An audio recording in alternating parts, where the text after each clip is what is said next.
Welcome to our deep dive. And wow, digital payments, huh? N- I gotta say, the stuff you sent over is really fascinating. I'm super curious to dig into this with you. Yeah, it's wild, isn't it? You're literally watching a total shift happen right now, like right in front of us. From, like actual cash to all these digital Yeah, transactions. like one article even predicted that cash would be like basically gone in a ton of countries within, what, 10 years? Crazy. Totally. It really is. And it's all these things coming together, like tech getting better, people changing how they do stuff, and this big push to get everyone into the financial world, even if they weren't before. Okay, so basics first, right? What exactly are digital payments? Like I use them, we all do, but I bet there's a more specific way to define them, especially with like how big this whole thing is becoming. You got it. So basically, it's any money thing you do electronically without using, actual cash or those old school checks. Like every time you tap your phone to pay, send money through an app, even paying bills online, boom, that's a digital payment. So it's not just like Apple Pay and those kinds of things. No way, it's way bigger. Think online banking, things like PayPal, those QR codes, even the contactless stuff, like where you just tap your card, they're all in the mix. So we're basically surrounded by them, right? Yeah. Which makes me think about, how safe all this is. Bingo. And your research really hit on that. That article about tokenization was super interesting. How like Apple Pay uses that to swap your actual card info with like these unique tokens during the transaction, like an extra layer of protection. So even if someone like a hacker got the info during the transaction, Yeah. they wouldn't have my real card details. Exactly. Tokenization makes it a whole lot tougher for, those bad guys to actually steal your stuff. And that's just one thing, right? We've got encryption, two-factor authentication, biometrics, all playing a part in keeping things safe. That makes me feel better because, man, the amount of money moving around digitally these days is just massive. One paper even mentioned it could hit like over $25 trillion globally by 2025. I know, it's insane. But it makes sense when you think about how convenient it is. Digital payments are just way faster and easier. Think of all the time and energy everyone saves. Businesses, too, not having to deal with cash. No more running to the bank, digging for change, waiting for checks to clear. Makes sense. But, like you mentioned earlier, some people are worried about cash becoming obsolete. What about the downsides there? You're totally on top of it. Several of your sources mention that. The big worry is financial exclusion, right? Not everyone's got a smartphone or good internet, especially in certain communities. Yeah, one source even talked about the digital divide, saying about half the world still doesn't have regular internet. If cash goes away completely, that's a huge problem for them. For sure. And it's not even just about the tech, right? It's also about knowing how to manage money in this digital world. People need to understand how to stay safe, avoid scams and stuff, or they could get in trouble. Makes me think about that data breach article you sent, the one about that popular payment app. It wasn't just about the company messing up, but also about people needing to be smart about their own info. Convenience is great, but we got to be careful too. Absolutely. We've got to work together, right? Companies, governments, individuals, we're all part of making this digital payment world work. We got to find a balance, embrace the good stuff, but keep things safe too. That balance is so important. We've got to make sure digital payments are good for everyone, and protect the people who are most vulnerable. You hit the nail on the head. And actually, some of your research dives into what people are already doing to bridge that digital divide, make sure this transition is fair and includes everyone. Okay, now this is where it gets interesting. We're moving away from physical money. One thing you mentioned was financial inclusion. So could this actually help people who've like never really been part of the financial system before? Right. It's kind of a paradox. We're worried about the divide, but there's also evidence that this could be huge for those folks, especially in developing economies. Okay, so how's this working in real life? Give me an example. One of your sources was about M-Pesa, this mobile money thing in Kenya. It's a perfect example of how this stuff can empower people who don't have regular banks. With M-Pesa, they can send money, pay bills, even get small loans, all from their phones. Yeah. And it's totally changed things for individuals, businesses, even the whole economy there. Wow, that's amazing. It's like skipping over all that old banking stuff and going straight to empowering people directly. We should definitely dig into that more later. But first, what about businesses? How are they handling this shift? Think about it from their side. Digital payments are more efficient, they save money on handling cash, and they can actually get more customers. Right. One article said accepting digital payments can actually boost sales for small businesses. Is that because it's just like Easier for customers to buy things? Exactly. People love the convenience. They're more likely to buy on a whim, too. Plus, businesses can use the data from all these transactions to understand their customers better and, offer them the right stuff. It's like everyone wins, right? Businesses and customers both. Okay, but let's zoom out even more. What about the impact on like countries and the whole global economy? Right. That paper you sent talked about digital payments boosting economic growth. How does that work? It's a lot of things. Governments save money because they don't have to print as much cash. Plus, it's harder to avoid taxes when everything's digital, and that means a stronger economy overall. It's like a ripple effect. It starts with individual transactions and ends up changing the whole economy. You got it. And it's not just about money either. They're even looking at digital payments to improve, like social programs, make people more financially savvy, even drive innovation in other So areas. we're talking about way more than just tech here, right? It's like Right. digital payments are changing how we think about money, how we interact with businesses, even the whole global economy. You nailed it. And we're only just starting to see what's possible. I'm ready to see what else is out there. We've covered a ton already, but I'm really interested in where this is all heading. Those articles about invisible payments and blockchain, wow. What do you think? Where are we going with all this? Oh, man. It's going to be wild. There are so many possibilities, but also some real challenges. And that's exactly what we're going to dig into next time. It really is amazing, like how quickly digital payments have become, just part of life. As we keep digging into this, I want to shift gears a bit. You mentioned some potential downsides earlier, and one that caught my eye was that article about the psychological effects. Oh, yeah, that one. It was really interesting. They were saying that because digital transactions are so, like, abstract, it's easier to spend more than you should. Right. It's like we lose track of the actual value. Yeah. When you're just tapping or clicking, it doesn't feel the same as handing over cash. Totally. That article even had a study, I think, about how people spend way more with credit cards compared to cash. Like, it doesn't hurt as much to spend when it's digital. Exactly. They call it the pain of paying. And yeah, it's less intense with digital stuff, which can lead to, impulse buys and trouble sticking to a budget. I've totally been there, especially with online shopping. It's so easy to get carried away when you don't actually see the money going away. But it's not all bad news, right? Your research also pointed out the flip side, how digital payments could actually make people better at managing their money. Oh, right. Like those budgeting apps that track your spending and, help you make smarter choices. Yep. A lot of these platforms are adding those kinds of features, like spending trackers, budgeting tools, even personalized advice. It makes things so much clearer, especially for folks who struggle with, like, traditional budgeting. So instead of making us worse with money, digital payments could actually make us more responsible. Exactly. It's about using tech to make managing your money easier and more intuitive.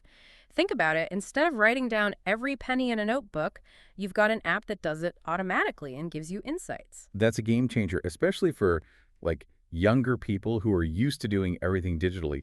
There's a real chance here to, use tech to teach people about money and help them make better decisions. I agree. And it all comes back to education and awareness, right? We need to teach people the skills to navigate this digital world safely. It's like, you were talking about embedded finance before, Yeah. where like financial stuff is built right into other apps. Like paying for a ride is seamless now. Could that make it even easier for people who like don't trust banks or whatever? That's a great point. Embedded finance could really open things up, make financial services way more user-friendly. Imagine, like, getting credit or insurance, even investing, all within the apps you already use. That would break down so many barriers. But, it also makes me think about data privacy. If our financial lives are like merging with our digital identities, how do we keep our info safe? You're hitting on something really important. As digital payments become more, integrated and visible, the ethical stuff becomes even bigger. We need strong rules, transparency about data, and we need to know exactly how our info is being used. It's like we're in uncharted territory. Or So much potential, but we got to be careful and make sure these changes are good for everyone. couldn't have said it better myself. And that's why these conversations are so important. We need to talk about the risks, raise awareness, and push for policies that protect people and encourage innovation. Okay, well, speaking of innovation, let's talk about the future of digital payments. Yeah. You sent some really cool stuff about like biometrics and blockchain. Where do you see all this heading? Oh man, the future is wide open. Biometrics, for example, is already changing how we prove who we are. Fingerprint scanning, facial recognition, it's getting more common all the time. And it's way more secure and convenient than passwords. I use facial recognition to unlock my phone, but I never thought about it for, like, paying for stuff. It would be super smooth, but what about privacy? That's a valid point. Any tech that uses personal data needs to be handled carefully, right? We got to make sure biometric data is only collected and used responsibly and only with people's permission. So that balance again, right? Convenience and security, new ideas and ethics, it's got to be both. Absolutely. And it's not even just about each tech on its own, you know? We need to think about how all these things will work together and shape the future. Okay, now you got me really thinking.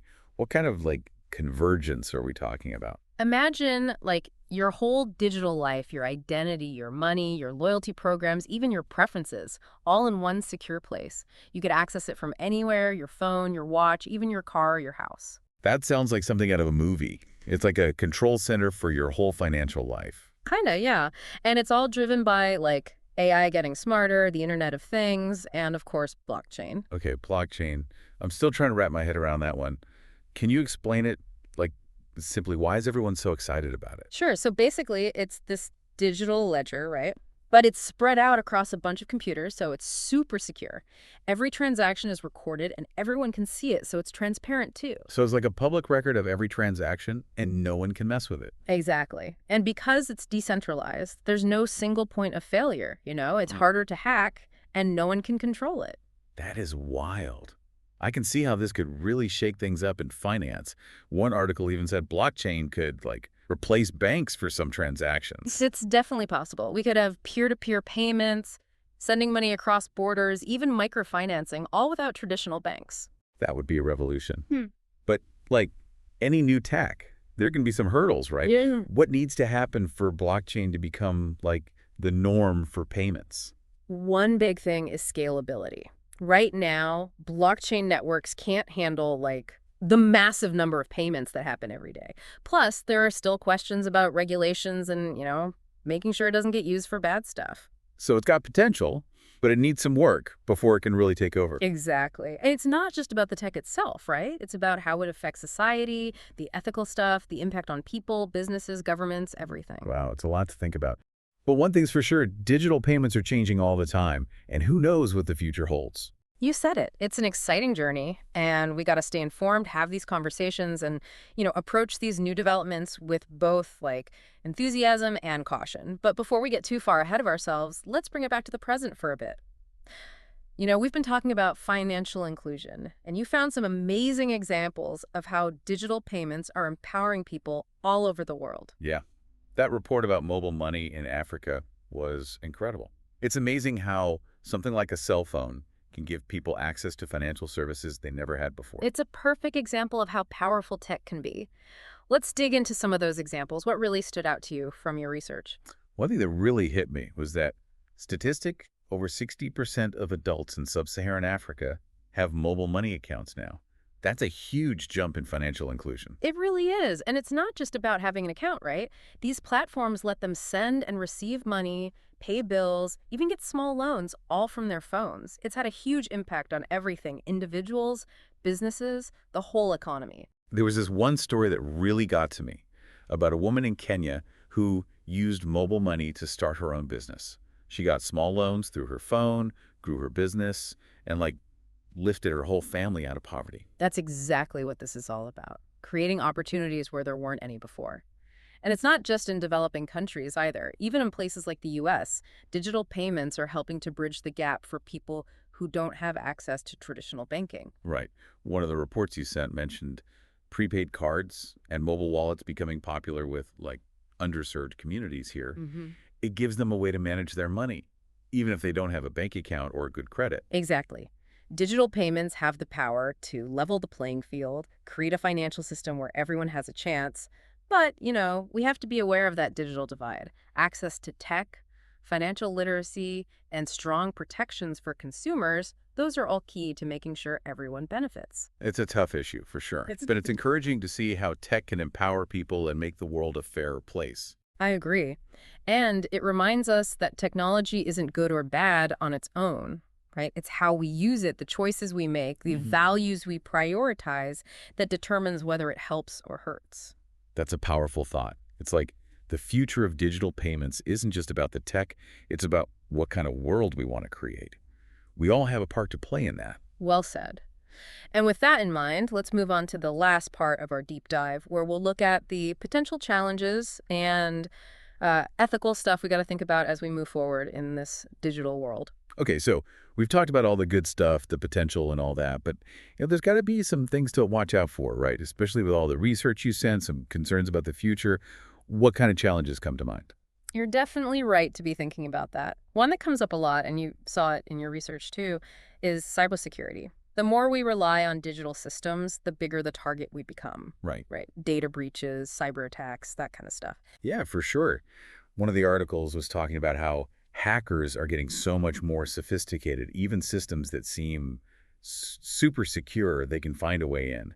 It's Yeah. kind of scary to think about our money being vulnerable like that. It's definitely something to take seriously, but the good news is security is getting better all the time too. You highlighted that report on quantum computing and how it could change encryption, right? That's a perfect example of how things are constantly evolving. So it's like a back and forth battle. The good guys trying to protect us and the bad guys trying to find ways around it. Yeah, kind of like that. And it means we got to stay ahead of the game. Invest in research, new security protocols, and make sure people know how to protect themselves. But not just on the companies and governments, right? We got to be smart about it too. Absolutely. Everyone's got to do their part. Strong passwords, watching out for scams, keeping your software updated, those things make a big difference. It's a good reminder that we all have a responsibility here. Another concern that came up in the research was how digital payments could actually make inequality worse. We talked about financial inclusion, which is great. But what about the people who just don't have access to tech or, don't know how to use it? That's a really important point. The digital divide is a real issue, and we got to make sure that this shift to a digital economy doesn't leave people behind. One of the studies you sent emphasized public-private partnerships, Mhm. to expand internet access, offer digital literacy programs, especially for communities that are getting left out. So it's bigger than just the tech itself, right? It's about making sure everyone has a fair chance to participate. Exactly. We got to think about digital inclusion holistically. It's infrastructure, education, and making sure systems are easy to use, even for people who aren't tech savvy. Speaking of making things accessible, one article talked about digital currencies from central banks, those CBDCs. They were saying that those could be a safer and more inclusive option than like cryptocurrencies, especially for people who are, a little wary of how volatile crypto can be. That's definitely something to keep an eye on. CBDCs are still pretty new, but they could really change the game. More financial stability, lower transaction costs, maybe even more transparency in government. It's all on the table. Wow. It's like we're at the beginning of something huge here. Digital innovations are changing everything about money, from how we spend it to how governments manage entire economies. It's exciting, but honestly, a little overwhelming too. I think that's a pretty accurate way to put it, and it just shows how important it is to really think things through, plan carefully, and, stick to our values as we move forward in this new world. Absolutely. Well, this has been amazing. I feel like this deep dive has taken us on a wild ride. Yeah. Incredible possibilities, but some serious challenges to think about too. I've really enjoyed exploring this with you. Likewise. And everyone listening, thank you so much for sharing your research and getting this conversation started. We hope this has been insightful, maybe even got you thinking about, how digital payments are changing the world. And who knows what's next? It's a wild ride for sure, but one worth taking, and we're glad you're along for it.